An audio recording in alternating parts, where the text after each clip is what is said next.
खुश हूँ क्योंकि काफ़ी समय से जिस घड़ी का इंतज़ार गांधीधाम और अंजार क्षेत्र के लोगों ने किया, आज वो बहुत शुभ घड़ी आ गई है और हमारी आरटीओ ऑफिस का उद्घाटन हो रहा है।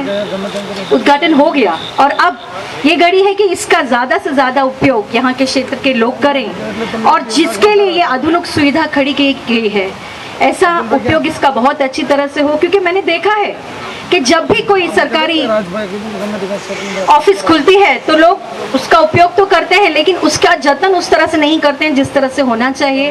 तो आप सभी लोगों को बस मैं एक ही निवेदन करना चाहती हूँ कि इसका बहुत अच्छी तरह से जतन कीजिएगा, इसका पूरा उपयोग कीजिएगा।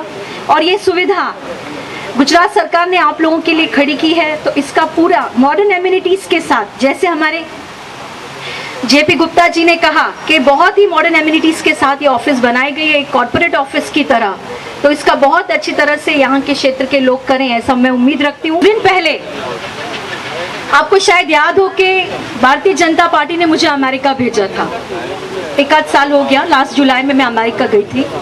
तो वहाँ के कुछ अनुभव मैं आप लोगों के साथ शेयर करना चाहती हूँ कि किस तरह से हमारे गुजरात ने इतनी प्रगति की है कि आज अमेरिका के लोग जब यहाँ आते हैं ना तो उन्हें भी आश्चर्य लगता है। और ये मेरा खुद का जीवन का एक बहुत सच्चा अनुभव है जो मैं आप लोगों के साथ शेयर करना चाहती हूँ। मैं अमेरिका गई थी लास्ट जुलाई में, तब वहाँ पर रिपब्लिकन पार्टी और अमेरिकन जो रिपब्लिकन पार्टी के सांसद थे उनके साथ मेरी मीटिंग हुई थी। और जब मैंने गुजरात के बारे में सारी बातें की थी तो उन्होंने मुझसे कहा था कि मैडम हम एक साल के ही अंदर यहाँ आएंगे, आपकी गुजरात के विजिट लेंगे, तो ये जो बातें आप हमें बता रही हैं वो आप हमें वहाँ दिखाइएगा।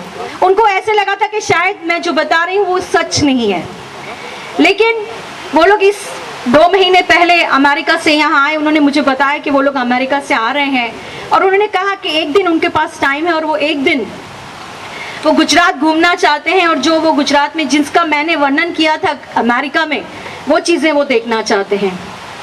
तो मैं माननीय श्रीमान नरेंद्र भाई मोदी जी से जाकर मिली तो उन्होंने मुझे बताया कि आप उनको 2-3 जगह ऐसी जहां मैं आपको रिकमेंड करता हूं ले जाइएगा। आप देखिएगा कि उन्होंने पूरी दुनिया में ऐसी जगह नहीं देखी होगी।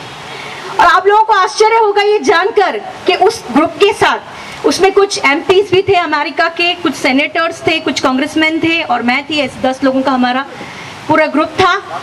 हम लोग एक दिन पूरा घूमे अहमदाबाद में, और तो कहीं नहीं, कच्छ तो उन्हें आने का मौका ही नहीं मिला। लेकिन आप देखिए वो अहमदाबाद का उनका एक दिन का मैं आपको वर्णन करती हूँ किस तरह से हुआ। सबसे पहले मैं उन्हें ले गई BRTS जो हमारा सिस्टम चलता है अहमदाबाद में बसों का।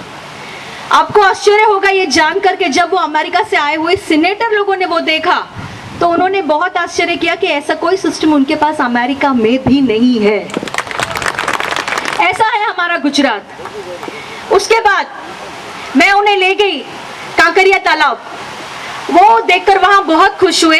उन्हें मिनी ट्रेन में बिठाया मैंने, उन्हें वो जो एक बस है वहाँ पर जो कांकरिया तालाब का एक चक्कर मारती है उसमें बिठाया। वो भी बहुत खुश हुए कि बच्चों के लिए हमने ऐसा विकसित किया है गुजरात को।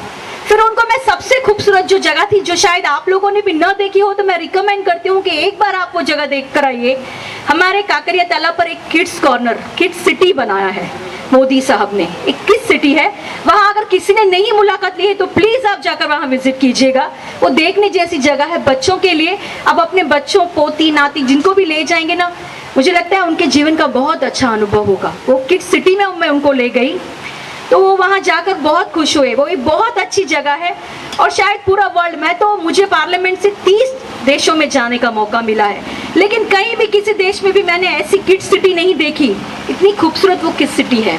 मुझे नितिन गडकरी जी का फोन आया और उन्होंने मुझे पूछा कि आप मैडम इनको कहाँ ले गए थे कि इतनी तारीफ कर रहे थे, और अब की बार जब मैं आऊँ ना तो मुझे भी वही जगह आप दिखाइएगा। अगर हमारे सुशासन की बात की जाए, मैं सिर्फ गुजरात राज्य की बात करती हूँ, तो विदेशों में भी बहुत पार्लियामेंट्स में जाने का मुझे मौका मिला। लेकिन ये जो मैंने हमारे गुजरात के सुकानी है, ये कुछ ही दिनों में हमारे देश के भी सुकानी बन जाए, ऐसा ईश्वर के पास मैं प्रार्थना करती हूँ।